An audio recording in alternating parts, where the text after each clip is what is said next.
Hello class. Welcome back बच्चों। लो प्यारे बच्चों, स्टार्ट करते हैं नया लेक्चर। बेटा, नए लेक्चर में आज एक नया चैप्टर शुरू कर रहे हैं। चैप्टर मैक्रो इकोनॉमिक्स से ही शुरू कर रहे हैं। चैप्टर का नाम है गवर्नमेंट बजट। ठीक है जी। तो वो 3 से 4 लेक्चर लगेंगे टोटल और खत्म हो जाएगा। आज मैं बैठा हुआ थोड़ा सा शेड्यूल बना रहा था आपका। तो शेड्यूल यही बनाया मैंने एट द एंड की 10th और 15th फेब के बीच में अकाउंट्स का भी सिलेबस खत्म कर देंगे और इको का भी सिलेबस खत्म कर देंगे। 10th और 15th फेब के बीच में खत्म करेंगे, लेकिन ठीक है। और लगभग सारा सुनने वाला काम, टेस्ट वाला काम भी निपट जाएगा इतने में। सर, बीएसटी ऐसी होगी जो 15th फेब के बाद भी चल रही होगी। मतलब सिलेबस खत्म हो चुका होगा, मेरा लर्निंग पोर्शन जो मैं आपको याद करा रहा हूँ वो चल रहा होगा 15th फेब के बाद भी। ठीक है, यानी कि ये तो बिल्कुल समझ के चलो कि आप कॉन्टिन्यूस आ रहे होंगे 17th 18th फेब तक। उसके बाद 2-3 छुट्टियां मैं आपको दे दूंगा कि आप सेल्फ स्टडी करो। और 21st ऑफ फेब को, 22 को पेपर है, तो 21st को आप 5-4 मिनट के लिए मेरे पास आओगे और मैं आपको बताऊंगा पेपर लिखना कैसे, अटेम्प्ट कैसे करना। ठीक है जी।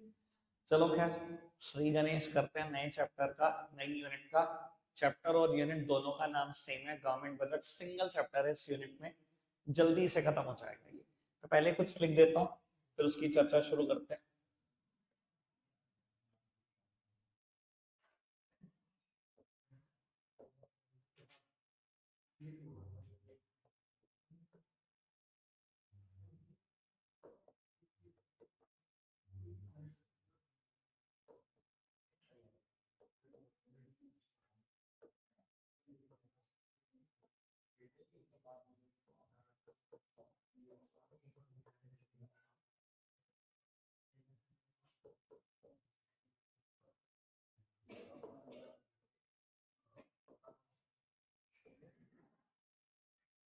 लो जी बेटा जी, सामने देखना। बेटा, मैंने गवर्नमेंट बजट की डेफिनेशन लिखी है। पहले कुछ चर्चा करा देते हैं बेटा, कुछ बेसिक्स बता देते हैं चैप्टर से रिलेटेड। देखो, कोई भी गवर्नमेंट हो वो बजट जरूर बनाती है। इवन सेंट्रल गवर्नमेंट और स्टेट गवर्नमेंट और डिस्ट्रिक्ट लेवल एडमिनिस्ट्रेटिव अथॉरिटी, हर कोई बजट बनाता है। लेकिन जब हम गवर्नमेंट बजट चैप्टर की बात करते हैं ना, मेरा मतलब सिर्फ सेंट्रल गवर्नमेंट के बजट से होता है। यानी कि मैं सिर्फ और सिर्फ बात कर रहा हूँ यूनियन बजट की, किसी और बजट की मैं बात ही नहीं कर रहा। पहली बात। ठीक है जी। दूसरी बात बेटा, डेफिनेशन जरूर 2 लाइन की दिख सकती है, एनालिसिस लेकिन बहुत ही काम का है। क्या लिखा हमने बेटा, क्या है government budget? It is an annual statement showing item wise estimate of receipt and expenditure during a fiscal year. बेटा, it is an annual statement. Annual statement क्यों बोला बजट को? क्योंकि बेटा ये साल में एक ही दिन आता है। कब आता है? 1 को। ठीक है जी। कभी ऐसा भी टाइम पीरियड था जब last working day of Feb को आता था, इधर 28 और 29। मैंने तो वो भी देखा है, बिल्कुल होश संभालने के बाद ही देखा है। ठीक है जी। आप 1 ही देख रहे हो जब से होश संभाली है। मोदी सरकार ने चेंज किया था, जब मोदी सरकार 2014 में आई तो उन्होंने चेंज कर दिया कि बजट 1 को आएगा, लास्ट डे ऑफ फेब्रवरी नहीं आएगा। उसके बाद 2015 से ये 1 आया है। आपको यही याद रखना है। दूसरी बात बेटा, बजट कौन प्रिपेयर करता है? कौन प्रिपेयर करता है बजट? फाइनेंस मिनिस्टर प्रिपेयर करता है, ऐसा लगता है, सबको लगता है। Budget is not prepared by a finance minister alone. बेटा, वो तो प्रेजेंट करते हैं ना, प्रिपेयर थोड़ी करते हैं। आपको बता देता हूँ, प्रिपरेशन में नहीं, प्रेजेंट की तो परमिशन से प्रेजेंट होता है। मैंने तो पूछा कौन प्रिपेयर करता है। प्रिपेयर बेटा सिर्फ फाइनेंस मिनिस्टर नहीं कर सकते। हर चीज की नॉलेज होना, ज्ञान होना फाइनेंस मिनिस्टर के लिए भी पॉसिबल नहीं है।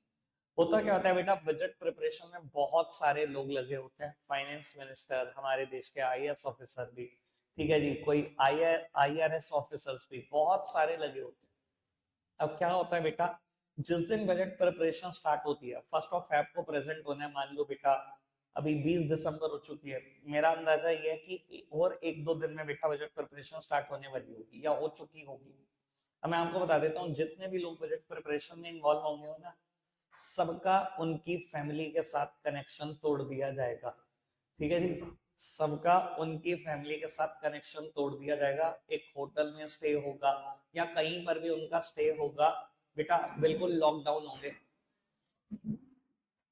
ना फैमिली फ्रेंड से मिलने दिया जाता, ना बात करने दी जाती। ऐसा क्यों होता है, मैं थोड़ा सा ये भी आइडिया दे देता हूँ बेटा। एक ना टर्म सुनिए आपने मुझसे बिजनेस स्टडीज में, इनसाइडर ट्रेडिंग। अगर याद है तो ठीक, नहीं है तो भी ठीक। देखो बात बड़ी सिंपल सी है, बजट प्रिपरेशन से ना ऐसा हो सकता है सरकार कुछ चीजों को एनकरेज करे, कुछ चीजों को सरकार डिस्करेज भी करती है बजट प्रिपरेशन से। अब बेटा जिन चीजों को सरकार डिस्करेज करने वाली है, ये चीजें अनाउंस होंगी 1 को। आप क्या करोगे, अगर आपके पास होंगी ना, आप किसी को सलाह दोगे, कहोगे सारी निकाल दे भाई जितनी दुकान पे है, सरकार इसके ऊपर टैक्स बढ़ा देगी, तेरे को बेचने में दिक्कत आ जाएगी। जिनको एनकरेज करेगी आप उनका स्टॉक कर लोगे, बाद में सरकार एनकरेज करेगी, आपके बैठे बैठाए चीजों के दाम बढ़ जाएंगे, यानी कि आप कहीं ना कहीं बेटा प्राइस सेंसिटिव इंफॉर्मेशन के बेसिस पे कमा सकते हो, और यही सरकार नहीं चाहती आप कमाओ। इसी वजह से बेटा जो लोग बजट प्रिपरेशन में इन्वॉल्व होते हैं उनका उनकी फैमिली फ्रेंड्स रिलेटिव के साथ कोई संबंध नहीं होता, डायरेक्ट और इनडायरेक्ट। एक बारी के लिए 2-3 महीने के लिए कनेक्शन बिल्कुल टूट जाता है। 1 के बाद जब बजट पब्लिक हो जाएगा उसके बाद बात कर सकते हो, मिल सकते हो फैमिली के साथ। ठीक है, बजट कौन प्रेजेंट करता है, finance minister with the permission of president. बेटा ऑल्दो परमिशन लेना प्रेसिडेंट की मेयर एक फॉर्मेलिटी है, पर फिर भी बेटा ये फॉर्मेलिटी पूरी करनी पड़ती है। आपको प्रेसिडेंट से पूछना पड़ता है कि अब हम प्रेजेंट कर दे बजट, जब परमिशन मिल जाती है, हाँ हो जाती है, तो ही आप बजट प्रेजेंट कर सकते हो, वरना नहीं। ठीक है जी, चलो ये बात तो समझ में आती है क्यों इसको एनुअल स्टेटमेंट कहा गया, क्योंकि साल में एक ही बार आता है। कहता है budget is an annual statement showing item wise estimate of receipt and expenditure during a fiscal year. Why बेटा estimate, why not actual figure? बेटा अभी बजट आने वाला है 1 फरवरी 2025 को। आपको पता है बजट में जो भी बातें लिखी होंगी कब से कब तक एप्लीकेबल होंगी, आने वाले फाइनेंशियल ईयर 1 अप्रैल 2025 से लेकर 31 मार्च 2026 के लिए ये बजट होगा। बेटा क्या किसी ने फ्यूचर देखा कि 1 फरवरी को ये बता देगा कि अप्रैल से मार्च तक मुझे कितनी कमाई होगी, कितने खर्चे होंगे? इसी वजह से बेटा आप कमाई जरूर बताते हो, खर्चे जरूर बताते हो, but these are mere estimates, सिर्फ अंदाजे हैं, सिर्फ अंदाजे। ठीक है ना जी, और जितनी रिसीट बताओगे वो भी आइटम वाइज बताओगे, जितने एक्सपेंडिचर बताओगे वो भी आइटम वाइज बताओगे। जैसे कि सरकार ने बताया मैं डायरेक्ट टैक्सेस से इस साल में इतना कमा लूंगी, इनडायरेक्ट टैक्सेस से इतना कमा लूंगी, प्रॉफिट इतने आ जाएंगे मेरे पास, डिविडेंड इतना आ जाएगा, फोर फीचर से इतना, शीट से इतना, स्पेशल असेसमेंट से इतना, डिसइन्वेस्टमेंट से इतना, सब कुछ अंदाजों पे बताएंगे आइटम वाइज। खर्चे भी ऐसे ही, पॉवर्टी एलिवेशन प्रोग्राम में इतना खर्चा, कंपनसेशन ऑफ एम्प्लॉय में इतना खर्चा कर देंगे, नया डैम बनाने में इतना खर्चा हो जाएगा, ये नए मेट्रो स्टेशन बनाने में इतना खर्चा, बुलेट ट्रेन में इतना खर्चा, वंदे भारत में इतना खर्चा, सब कुछ आइटम वाइज सब बताओगे, लेकिन ये सब अंदाजे किसके लिए, आने वाले फिस्कल ईयर के लिए। फिस्कल ईयर मतलब कुछ और नहीं बेटा, फाइनेंशियल ईयर ही है। कोई दिक्कत कोई परेशानी तो? बढ़ जाए आगे बेटा। अब ना कंपोनेंट्स हैं बजट के जो हम पढ़ने जा रहे हैं, next topic components of government budget या कंपोनेंट्स ऑफ बजट। दो कंपोनेंट्स हैं बजट में, वो इसकी डेफिनेशन में भी आपको दिख रहे थे। सबसे पहला कंपोनेंट बजट रिसीट्स या budgetary receipts and budget expenditure. बेटा बजटरी रिसीट्स भी दो तरीके की हैं, बजटरी एक्सपेंडिचर भी दो तरीके के हैं। आज रिसीट वाला पोर्शन भी पूरा कर दोगे तो मैं मानूंगा कि बहुत अच्छा हो गया आज। ठीक है जी, बजटरी रिसीट दो तरीके की हैं, revenue receipts and capital receipts. Note सबके पास है उम्मीद करता हूं, नहीं भी है तो भैया किसी पुराने बच्चे से कॉपी कर लो। मैं लिखने पे अब जोर नहीं दूंगा, मैं सिर्फ चीजें समझाता जाऊंगा। बेटा रेवेन्यू रिसीट्स की क्या डेफिनेशन है, कैपिटल रिसीट्स की क्या डेफिनेशन है, पहली बात बता देता हूँ बेटा। पेपर में मैक्सिमम टाइम ये क्वेश्चन आता है, डायरेक्टली ये कभी लिखने को नहीं आते। पेपर में मैक्सिमम टाइम क्वेश्चन आता है, आपको रिसीट और एक्सपेंडिचर मिक्स करके देगा और आपको कहेगा बताओ जी कौन सा बजटरी सॉरी कौन सा रेवेन्यू रिसीट है, कैपिटल रिसीट है, कौन सा रेवेन्यू एक्सपेंडिचर है, कैपिटल एक्सपेंडिचर है। ठीक है जी। तो आपको छांटने को दिया जाता है, ठीक है जी। अब छांटना है तो भैया डेफिनेशन पता होनी चाहिए, तभी छांट सकते हो भैया क्या चीज क्या है। रेवेन्यू रिसीट्स क्या है, इसकी एक डेफिनेशन है, which neither create liability nor causes reduction in any assets.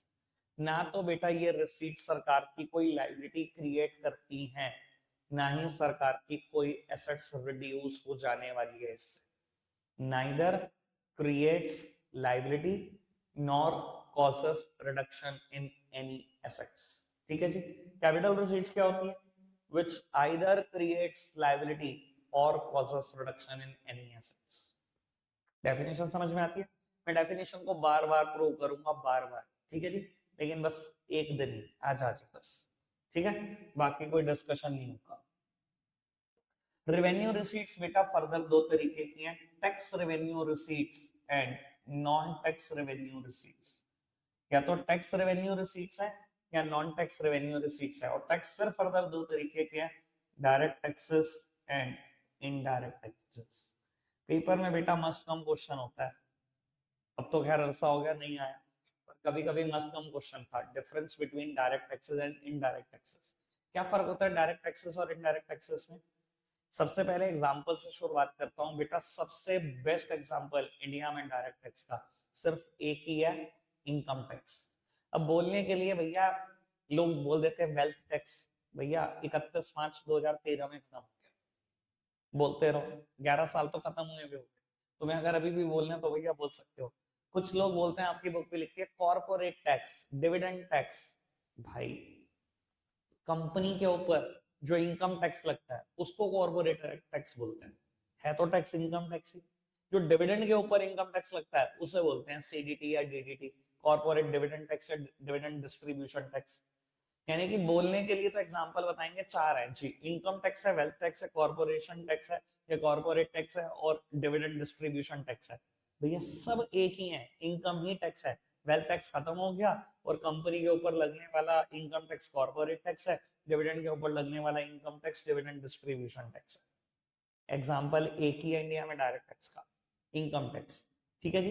बेटा जी इनडायरेक्ट टैक्सेस का बेस्ट एग्जांपल, प्राइम एग्जांपल आज की तारीख में GST, goods and service tax, ठीक है जी। अब पुराना नाम एक पेपर में बड़ा फेमस नाम है, आता जरूर है, एक्साइज ड्यूटी।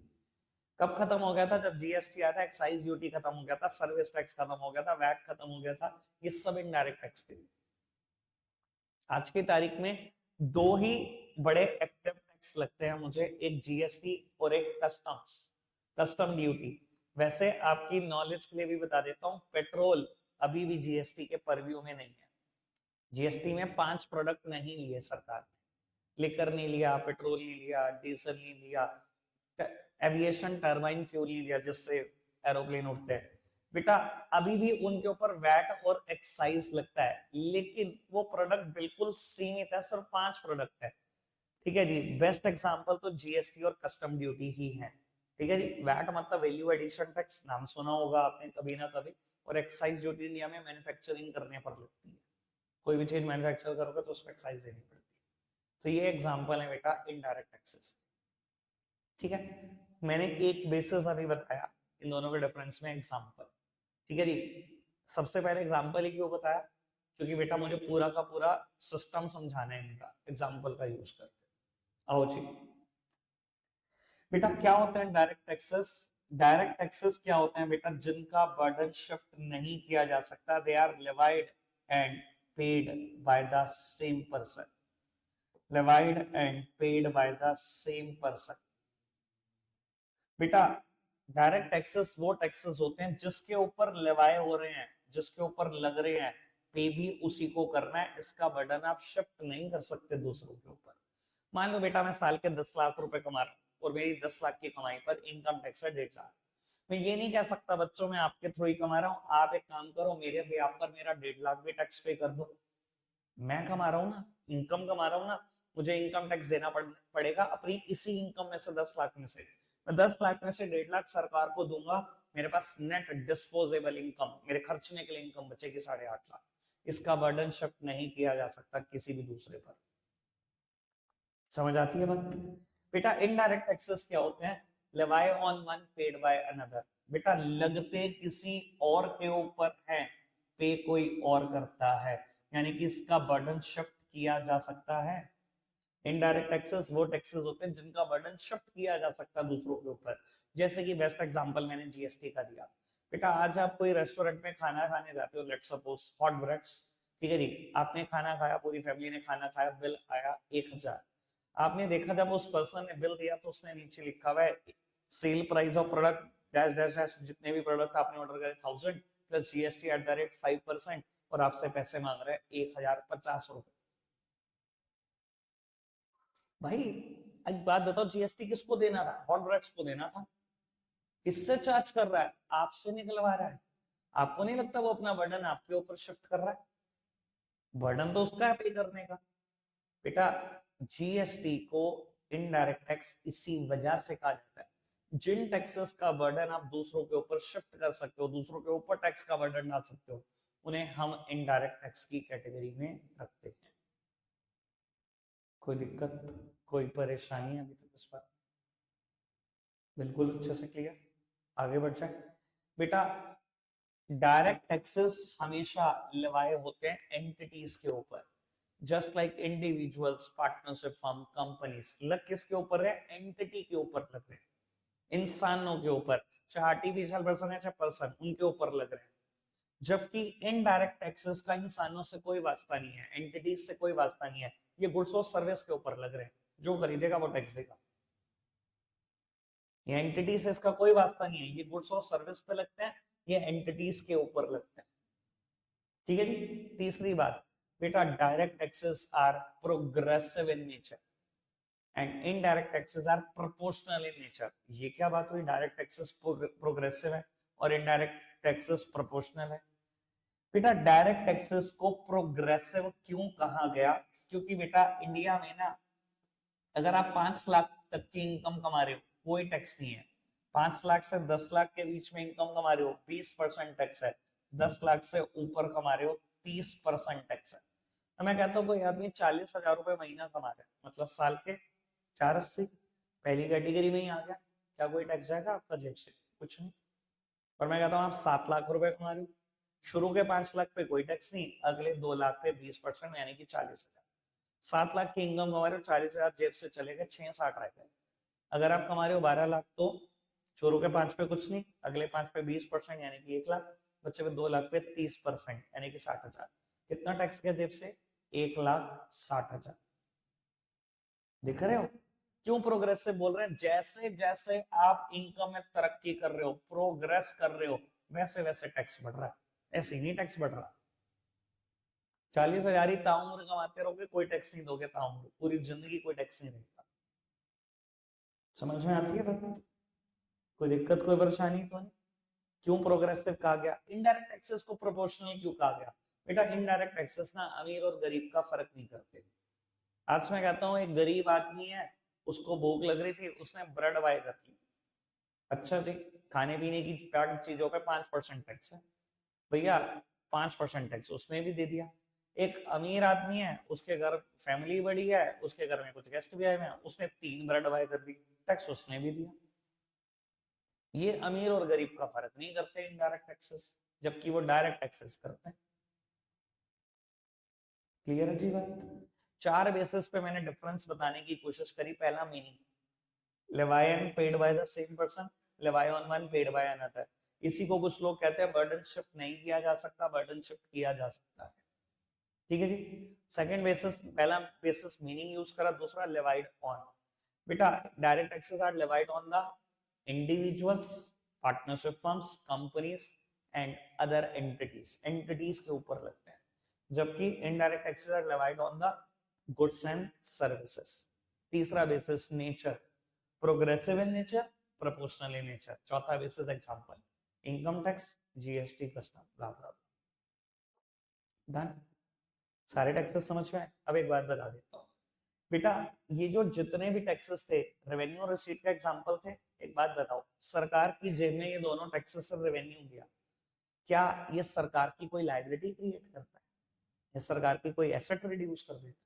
सरकार की लायबिलिटी आती है कि अगर आपसे इनकम टैक्स लिया है तो आपको बेस्ट सर्विसेज देनी है, आपके घर के बाहर की रोड बनानी है, आपको एक अच्छा सा हाईवे कंस्ट्रक्ट करके देना है कि दिल्ली जाओ घूम के आओ, ऐसे। तो भैया क्या होती है revenue receipts which neither creates liability nor causes reduction in any assets. ये वही रिसीट्स हैं जिससे सरकार की कोई लायबिलिटी क्रिएट नहीं होगी, ना ही कोई एसेट्स रिड्यूस हो जाएगी। ठीक है ना, डेफिनेशन हो रही है सेटिस्फाइड। आगे बढ़ जाते हैं बेटा। नॉन टैक्स रेवेन्यू रिसीट्स याद है कितनी है? 9। 9 है, नाम भी याद है? नहीं याद? कुछ याद है किसी को? 9 है। IPL, FFF, F cube, EGS. Shortcut है जी आईपीएल, ये तो बोलना ही नहीं चाहिए। FFF, EGS. चलो मैं लिखने पे ध्यान नहीं देता, मेरे को लगता है पढ़ा देते हैं तो ज्यादा अच्छा है बेटा। I for interest, P for profits and dividend, L for licence fee, fees, fines and penalties, for features, escheat, gift and grant, special assessment. ये 9 बातें बेटा। सबसे पहली बात इंटरेस्ट की, मैं कहता हूं आप सेंट्रल गवर्नमेंट, क्योंकि मैं तो सेंट्रल गवर्नमेंट के बजट की बात कर रहा हूं, आपने लोन दिया हुआ है किसी स्टेट गवर्नमेंट को, और वो स्टेट गवर्नमेंट आपको आज इंटरेस्ट पे करती है। सबसे पहली बात, रिसीट है कि नहीं है ये बताओ। अगर इंटरेस्ट आ रहा है, पैसा आ रहा है कि नहीं आ रहा? भैया पेपर में जब छाटना होगा तो मैं आपको बता देता हूँ सबसे बेसिक, सबसे कोर चीज, पहले ये देखना रिसीट है या एक्सपेंडिचर, फिर देखना रेवेन्यू है या कैपिटल। अगर सेंट्रल गवर्नमेंट के पास इंटरेस्ट इनकम आ रही है, पहली बात तो रिसीट है ना, अब सोच लेते हैं रेवेन्यू है या कैपिटल है। अच्छा, इंटरेस्ट आने से क्या कोई सरकार की लायबिलिटी क्रिएट हो गई या कोई एसेट्स रिड्यूस हो गए? कुछ भी तो नहीं हुआ। तो क्या है ये? Revenue receipts. ठीक है जी। Second heading is profits and dividend. बेटा देखो, कुछ एंटिटीज ऐसी हैं जहां सरकार 100% शेयर होल्ड करती है। जहां आप 100% होल्ड करते हो ना, वहां से क्या आएगा? आपके पास प्रॉफिट्स आएंगे। लेकिन कुछ एंटिटीज ऐसी हैं जहां सरकार 100 नहीं ओन करती, 100 से कुछ कम ओन करती है, वहां से बेटा हमेशा क्या होगा? वहां से हमेशा आपको आएंगे डिविडेंड्स। वहां हम प्रॉफिट नहीं बोलते, वहां बोलेंगे डिविडेंड आया सर। ठीक है जी। जैसे कि मैंने लिख भी दिया, मैं बात कर रहा हूँ एलआईसी की। सरकार ने 3.25% शेयर बेच रखे हैं एलआईसी के। अभी सरकार के 96.75% शेयर है।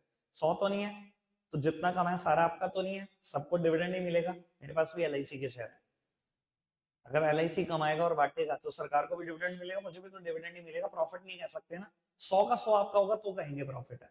ठीक है जी। जैसे कि इंडियन रेलवे, सरकार का शेयर पूरे 100, वहां से जो आएगा सब सरकार का, इसे बोलेंगे प्रॉफिट मिला सरकार। ना ही प्रॉफिट ना ही डिविडेंड सरकार की कोई भी लायबिलिटी क्रिएट करता है, और ना ही बेटा सरकार की कोई एसेट्स रिड्यूस हो जाती है।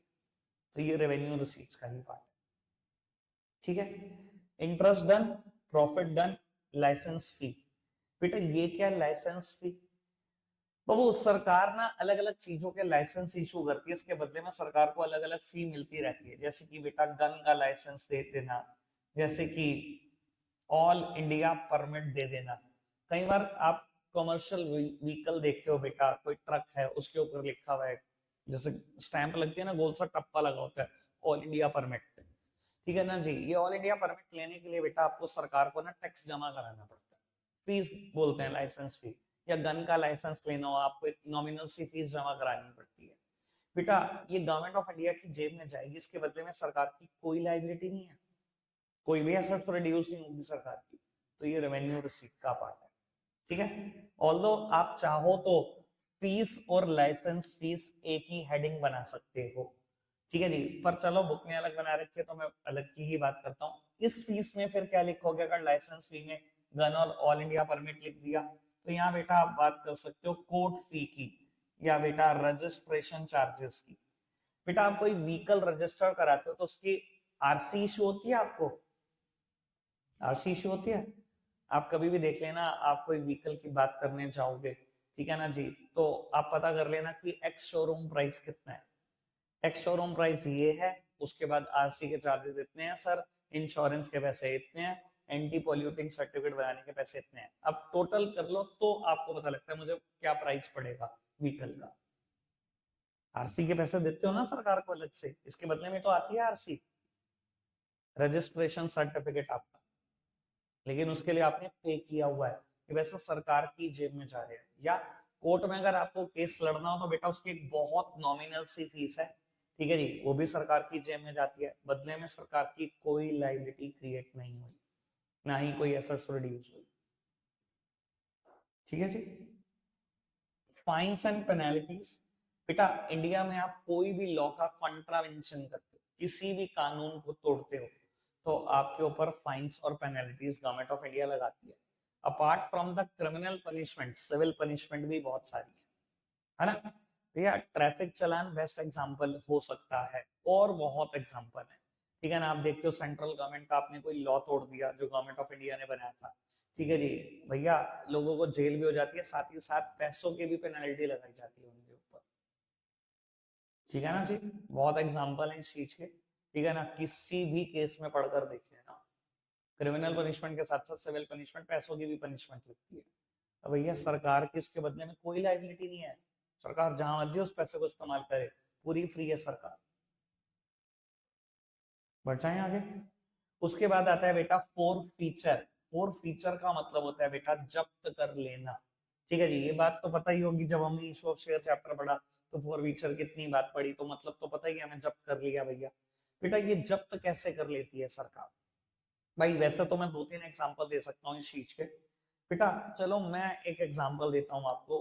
कल को ऐसा हो जाए कि किसी जगह पर ना एक बंदे ने ना सोचा मैं बेसमेंट खुदवाता हूँ घर के नीचे, ठीक है जी, उसने खुदाई शुरू कराई और पता लगा कुछ खजाना सा मिल गया, ठीक है, खजाना मिल गया और आर्कियोलॉजिकल सर्वे वालों को पता लग गया, उन्होंने भैया धावा बोल दिया।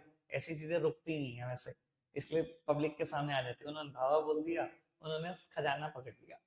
आप पूरी जिंदगी लगा लो, आप ये नहीं कह सकते मेरा है, ये गवर्नमेंट ऑफ इंडिया का ही होगा, कब चलेगी गवर्नमेंट ऑफ इंडिया, 100%।